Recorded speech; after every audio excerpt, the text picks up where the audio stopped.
So hey guys, welcome back to my YouTube channel. I am Deepika and today I am going to explain chapter 1 of class 11th.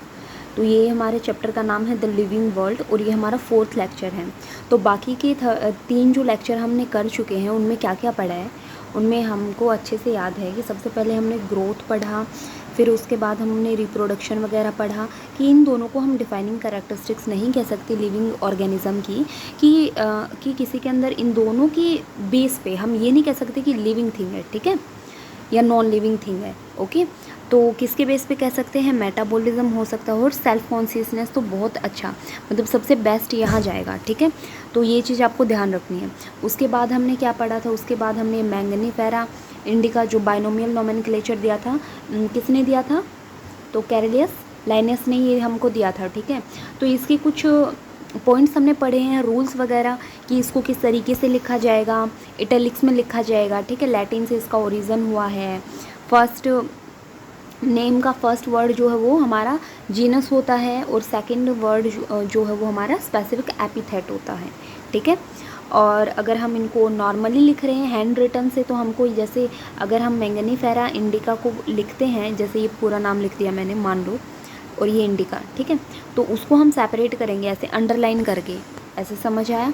तो इस तरीके से हम ये करेंगे। और एम क्या, जीनस का जो फर्स्ट इस वर्ड का जो फर्स्ट लेटर है दैट इज़ एम, वो कैपिटल होगा, और स्पीसीज़ में क्या होगा, जो ये फर्स्ट लेटर है दैट इज़ स्मॉल होगा। ये चीज़ याद रखनी है। अच्छा, अगर साइंटिस्ट का नाम लिखना है तो हम इस तरीके से लिख देंगे बाद में, ठीक है। तो यहाँ तक हमारा रिवीजन हो चुका है ऑल ओवर। तो अभी हम स्टार्ट करते हैं क्लासिफिकेशन। हमने क्या पढ़ा, हमने कहा कि भाई कोई भी चीज़ ढूंढे उसका नाम वाम देना चाहिए, ठीक है। अगर तुमको कुछ मिले तो तुम उसका नाम वाम दे देते हो, है ना। तो सबसे पहले नाम कब दोगे, जब तुमको पता हो कि वो चीज़ क्या है, तो उसको आइडेंटिफाई करोगे, ठीक है।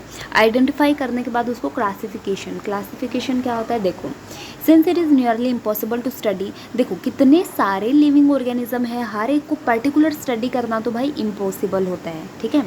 तो हम क्या करते हैं, उसको पॉसिबल बनाएंगे, कैसे, कुछ कुछ चीज़ें यूज़ करके, जिसको क्लासिफिकेशन कहते हैं। जैसे कि अगर मैं तुमको कहूँ कि तुम अपने घर में किचन का सामान है, जैसे तुम प्लेट्स एक जगह रखते हो, कप एक जगह रखते हो, ठीक है, लेकिन फिर ऐसा हो कि किचन का सामान किचन में नहीं, जैसे प्लेट एक दूसरे कमरे में रख रखा है, एक दूसरे कमरे में, ऐसी ऐसी जगह रख रखे हैं, तो कितनी दिक्कत होगी ना, जब खाना खाते हैं तो एक वहाँ से लेके आए, एक वहाँ से। लेकिन एक जगह अरेंज हो तो हमको दिक्कत नहीं होती और हमको याद भी रहती हैं कि ये चीज़ें यहाँ रखी हुई हैं। अगर रैंडमली होती है तो हमको याद नहीं रहती हैं, ठीक है। इसी तरीके से हम यहाँ भी क्या करते हैं, हम क्लासिफिकेशन करते हैं। क्लासिफिकेशन होता क्या है, तो ये एक प्रोसेस होता है। देखो देशी भाषा में तो मैंने बता दिया कि क्लासिफिकेशन क्या होता है, प्लेट्स का एग्जांपल देके, लेकिन अभी हम बायोलॉजिकल भाषा भी सीख लेते हो कि, तो यहाँ पे क्या है, क्लासिफिकेशन एक प्रोसेस है जिसमें हम किसी भी चीज़ को ग्रुप कर देते हैं, लाइक किसी कैटेगरीज में हम रख देते हैं। कैसे, उसके ऑब्जर्वल कैरेक्टर्स को देख के, बाहर से क्या दिख रहा है, प्लेट्स दिख रही है तो प्लेट को किचन में रखते हैं, है ना, प्लेट्स की जगह पे रखेंगे इस तरीके से। ग्लास हैं तो ग्लास को किचन में रखते हैं, ठीक है। अगर शूज़ हैं तो शूज़ को हम घर में कहाँ रखते हैं, बाहर कहीं भी रखेंगे, है ना। अगर क्लोथ्स हैं तो क्लोथ्स को अलमीरा में रखा जाता है। तो इस तरीके से हमने अपने घर में भी कैटेगरीज बना रखी हैं, जो कि हम सोचते हैं ऐसे ही रख रखी हैं, लेकिन वहाँ से हम ये चीज़ें समझ सकते हैं। इसी तरीके से हम यहाँ पे भी कैटेगरीज बनाएंगे, ओके। तो किस तरीके से दिख रही है उस चीज़ को हम क्या करेंगे, कैरेक्टर्स को देके हम उसके बेस पे कैटेगरीज में इनको ग्रुप कर देते हैं, डिवाइड कर देते हैं। फॉर एग्जांपल, अगर आप प्लांट और एनिमल या डॉग्स कैट्स इन सबको इजीली ग्रुप कर सकते हो ना। जैसे आपको पता है ये प्लांट है तो प्लांट को घर में नहीं उगाते हैं ना, बाहर ऐसे। एनिमल्स हैं तो उसको, इंसेक्ट है, कैट है, डॉग है, तो ये अलग अलग हमारे ग्रुप में हम इनको रख देंगे, इनकी अलग अलग कैटेगरीज हो जाएंगी, ओके। तो the moment we use any of this terms, जब हम इन टर्म्स का यूज़ करते हैं तो हम कुछ कैरेक्टर्स उस ऑर्गेनिज्म से रिलेटेड जो है वो हम एसोसिएट करते हैं, वो इकट्ठा करते हैं, है ना। वट इमेज डू, जैसे कि अगर आप डॉग के बारे में सोचोगे और आपने देख रखा है डॉग, तो आप अगर सोचोगे कि एक डॉग है तो आपके दिमाग में ऑटोमेटिकली एक प्रोसेस होगा, यस डॉग की ऐसी आँखें होती हैं, ऐसा उसका हुलिया होता है, ये स्ट्रक्चर होती है, इस तरीके से तुम सोचोगे, है ना। तो ऑब्वियसली हम वो डॉग्स को ही सोचेंगे, ना कि कैट्स को सोचेंगे, राइट। तो ऐसे ही हम अल्सेटियंस को सोचते हैं तो हम उसके बारे में क्या सोचते हैं, अब तुम सोचोगे कि अल्सेटियंस नाम की चीज़ होती क्या है, राइट। तो ये कुछ नहीं है, ये डॉग्स की एक ब्रीड है। अब मैंने ये क्या बोल दिया, देखो जैसे कि ह्यूमंस है तो ह्यूमंस में हम नॉर्थ ऐसे ऐसे कुछ कुछ नाम दे देते हैं ना कि ये मेल कैटेगरी है, ये फीमेल कैटेगरी है, ये चिल्ड्रन वाली है ना, इस तरीके से ये ओल्ड एज वाली कैटेगरी है, इस तरीके से हम ऐसे बोल देते हैं। इसी तरीके से डॉग्स में भी क्या होती है, कैटेगरीज होती हैं। जैसे कि एक डॉग अलग दिखता है तो उसी टाइप के अलग अलग बहुत सारे डॉग्स होते हैं। एक डॉग अलग दिखेगा उस टाइप के अलग अलग ओट्स होते हैं। तो एल्सेटियंस एक पुलिस वाले जो डॉग्स होते हैं ना, उनको हम बोल देते हैं, राइट। तो we know what we are talking about. तो सिमिलरली अगर हम मैमल्स के बारे में सोचें तो आप उसको भी सोच सकते हो कि मैमल्स के 2 कान होते हैं, सिंपल सी बात है ना, बाहर 2 कान होते हैं और बॉडी में हेयर प्रेजेंट होते हैं। ऐसे ही प्लांट के बारे में सोचो तो प्लांट के बारे में तुम सोचोगे पत्ते फूल यही सोचोगे ना। लेकिन अगर मैं कहूँ कि वीट का, देखो वीट का सोचो तो वीट प्लांट सोचोगे ना, कि राइस का प्लांट अगर वीट का देख रखा है तो, है ना। तो हैंस ऑल दीज डॉग्स हो गया, कैट्स हो गया, मैमल्स, ये सारे जो है वो हमारी कैटेगरीज हैं, पर्टिकुलर कैटेगरीज होती हैं, ठीक है। हम किसी भी ऑर्गेनिज्म को पढ़ रहे हैं तो हम एक टर्म यूज़ करते हैं इन कैटेगरीज के लिए, दैट इज़ द टैक्सा, ठीक है। ये टैक्सा क्या होती है, ये हमारी अलग अलग लेवल पे कैटेगरीज को ही इंडिकेट करती है। मतलब कि मैं अगर कहूँ कि मैं प्लांट के बारे में सोच रही हूँ, राइट, ये मेरा प्लांट है, तो प्लांट में भी मैं किसके बारे में सोच रही हूँ, प्लांट में भी मैं वीट के बारे में सोच लिया, मान लो मैंने, ठीक है। तो वीट के बारे में सोच लिया तो प्लांट भी एक कैटेगरी है, वीट भी एक कैटेगरी है, क्योंकि वीट एक पौधा तो नहीं है ना, बहुत सारे हैं वीट वाले भी, और प्लांट तो कितने सारे हैं, राइट। और ये भी एक प्लांट है तो ये भी एक टैक्सा हो जाएगा, क्योंकि ये भी एक कैटेगरी है, तो दैट इज़ ऑल्सो टैक्सा। और वीट भी क्या है, टैक्सा। अब टैक्सा इन्होंने क्या है, एक लाइन बोली है कि टैक्सा जो है वो अलग अलग लेवल पे कैटेगरीज को ही शो करता है, राइट। तो जैसे ये हमारे लो लेवल पे हो जाएगी, और इससे ऊपर जैसे प्लांट्स जो कि वेरिएशन होती हैं, जैसे अलग अलग प्लांट, उनमें से तो वीट का तो काफ़ी कम होगा ना। समझ आया ये। देखो बहुत सारे प्लांट होते हैं, आम के, वीट के, राइस के, अलग अलग, उनमें से मैं पर्टिकुलर एक वीट की बात कर रही हूँ, तो वीट वाले प्लांट तो कम होंगे ना, तो वीट वाला जो लेवल है वो कम हो जाएगा सिर्फ प्लांट वाले से, वीट प्लांट का। तो ये हमारा टैक्सा शो करेगा, ये भी एक कैटेगरी है लो लेवल पे, और ये भी एक कैटेगरी है। समझ आया। जैसे अगर मैं एनिमल्स की बात करती हूँ तो एनिमल्स की एक कैटेगरी हो जाएगी जिसमें हमारे अलग अलग आते हैं, डॉग्स, कैट्स। लेकिन मैं पर्टिकुलर कहूँ कि मैं डॉग्स की बात कर रही हूँ, ठीक है, या कैट्स की बात कर रही हूँ, तो मैं कहूँगी कि ये भी एक कैटेगरी है, that is also taxa. But ये भी एक कैटेगरी है, ये भी टैक्सा है, और कैट्स हैं, ये भी टैक्सा है। तो हर चीज़ जो है उनका एक ग्रुप है या एक कैटेगरी है, तो वो सारे क्या हैं, वो सारे टैक्सा हैं। जैसे एनिमल्स में मैमल्स, डॉग, सारे टैक्सा हैं। बट आपको पता है कि यू नो दैट डॉग एक मैमल है एंड मैमल्स जो हैं वो एनिमल्स होते हैं, तो देयरफॉर ये सारे जो हैं वो टैक्सा ही हैं, लेकिन अलग अलग लेवल पे, ये समझ आना चाहिए, ठीक है। लेवल पे कैसे, एक बड़े लेवल पे, एक छोटे लेवल पे। तो आई होप की क्लासिफिकेशन समझ आया होगा कि हम क्लासीफाई किस बेस पे करते हैं। जैसे मैंने प्लेट्स का एग्जांपल दिया, किस तरीके से दिख रहा है तो उसको हम उस तरीके से वहाँ चीज़ रखेंगे। जैसे प्लांट की तरह दिखेगा तो प्लांट की जगह रखेंगे, राइट। एनिमल की तरह दिखेगा तो एनिमल की जगह रखेंगे, ठीक है। तो ये क्रिस्टल क्लियर मैंने समझा दिया है। मुझे तो इसमें लगता नहीं है कि कोई डाउट होगा, लेकिन अगर कोई डाउट है तो कमेंट सेक्शन में लिख देना, ओके। नेक्स्ट वीडियो में इसका फिर बताते हैं। तो टैक्सा भी आई थिंक समझ आ गया होगा कि टैक्सा क्या होता है। अभी हम बात करते हैं कि हैंस बेस्ड ऑन कैरेक्टरिस्टिक्स। भाई कैरेक्टरिस्टिक्स के बेस पे, जैसे मैं तुम लोगों की बात करूँ तो तुम्हारे 2 हाथ हैं, 2 कान है, ठीक है, 2 पैर हैं, इस तरीके से।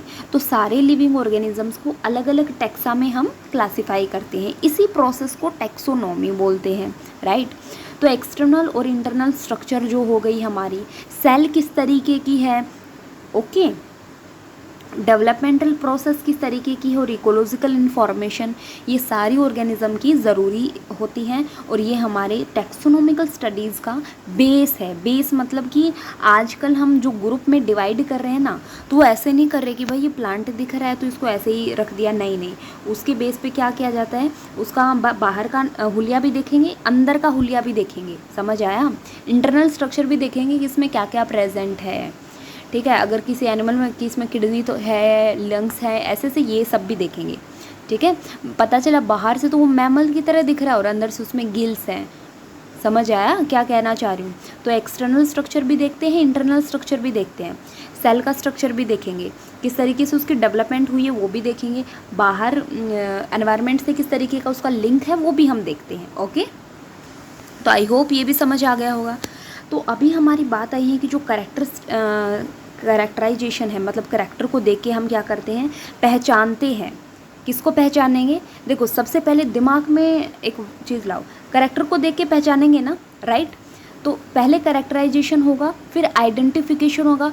आइडेंटिफाई कर लिया तो हम उसको क्लासीफाई करेंगे। मान लिया कि मैंने कैरेक्टर के बेस पे पता चला कि ये एक प्लेट जैसा लग रहा है, तो मैं उसको क्लासीफाई करूँगी, प्लेट की जगह रखूँगी और नोमेनक्लेचर मेरे को उसका पर्टिकुलर जो भी नाम देना होगा मैं उसको दे दूँगी। तो ये सारे जो है हमारे टैक्सोनॉमी का बेस है। बेस मतलब कि इनके बेस पे हमारी कैटेगरी में हम रखते हैं, ठीक है।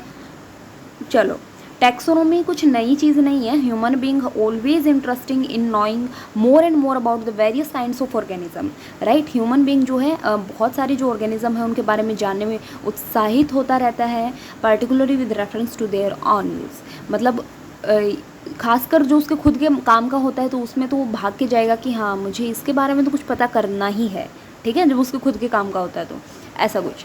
तो ये ह्यूमन बीइंग्स का बिहेवियर होता है। तो in early days human beings needed to find sources for their basic needs. तो पहले के दिनों में क्या था, ह्यूमन बीइंग को चाहिए था, क्या चाहिए था, उनको खाना चाहिए था, बेसिक नीड्स में खाना चाहिए था, उनको कपड़े चाहिए थे, उनको शेल्टर चाहिए था। तो इस बेस पे पहले वाली क्लासिफिकेशन जो है वो यूजेस के बेस पे थी अलग अलग ऑर्गेनिजम्स की, कि भाई ये हमारे क्या काम आ सकते हैं। जैसे कि गाय है तो उन टाइप में उनको खाना चाहिए था, तो गाय में क्या है, हमारे दूध वगैरह मिलता है, तो उन्होंने वो इसको यूज़ के बेस पे गाय को रखा इस तरीके से, ठीक है। तो उसका नेमिंग दे देंगे, बाकी के लोग ऑर्गेनिजम्स उनको मतलब नहीं था। आज में तो बहुत प्रोग्रेस हो गई है, ठीक है। तो human beings were since long not only interested in knowing more about different kinds of organism and their diversity but also the relationship among them. अब वो ये नहीं है कि वो ऑर्गेनिज्म को ढूंढ रहा है, नहीं, वो उनके बीच में क्या क्या रिलेशनशिप है वो उसको भी देख रहा है। अलग अलग ऑर्गेनिजम्स का आपस में क्या क्या रिलेशनशिप है वो भी देख रहा है, वो उसमें भी इंटरेस्टेड है। ओके, तो ये जो स्टडी होती है हर चीज़ को देखना, रिलेशनशिप वगैरह अलग अलग ऑर्गेनिजम्स का, तो that is called the systematics, ठीक है। ये जो सिस्टमैटिक्स वर्ड है ये लैटिन वर्ड सिस्टमा से आया है, जिसका मतलब है कि हम सिस्टमैटिक अरेंजमेंट करते हैं ऑर्गेनिजम्स का। ऐसे नहीं है ना कहीं का भी कहीं रख दिया, अभी मैंने बोला, तो सिस्टम के तरीके से हम क्या करते हैं, अरेंजमेंट करते हैं। प्लेट्स वाला एग्जांपल फिर से दिमाग में ले आओ, हम सिस्टमेटिकली कर लेना कि वो पर्टिकुलर कहाँ रखा जाता है घर में, किचन के अंदर, ठीक है। किचन में भी एक पर्टिकुलर उसकी जगह होती है, वहाँ पे हम रखते हैं, तो सिस्टमेटिकली अरेंजमेंट होता है। अब लाइनस ने क्या किया था, सिस्टमा नेचुरा यूज़ किया था अपनी पब्लिकेशन के लिए, ठीक है। ये उसकी कोई बुक थी जो आपको याद रखनी है कि सिस्टमा नेचुरा जो है वो किसका पब्लिकेशन था, लाइनस का था। अभी लाइनस ने दो चीज़ें यहाँ पे काम कर दी हैं, एक तो बायोनोमियल नोमेनक्लेचर दिया है और एक ही सिस्टमा नेचुरा से भी इसका नाम आया है। तो दोनों चीज़ लाइनस के बारे में दिमाग में रट लो। ओके, फिर हमारा आता है कि the scope of systematics was later enlarged to include identification, nomenclature, classification. ये तो वही बात है ना। तो सिस्टमेटिक्स टेक्स इनटू अकाउंट, बाद में क्या हुआ कि सिस्टमेटिक्स में इवोल्यूशन रिलेशनशिप भी आया ऑर्गेनिज्म के बीच में, मतलब इसका इवोल्यूशन कहाँ से हुआ है आखिर, तो ये सब चीज़ें भी देखने को मिली हैं। ओके, सो आज की वीडियो में इतना ही गाइज। नेक्स्ट वीडियो में हम टैक्सोनॉमिक कैटेगरीज करेंगे। ओके, सो आज की वीडियो में इतना ही, आप मिलते हैं नेक्स्ट वीडियो में। So thanks for watching my video guys, and if you like my video then also subscribe my channel. Thank you.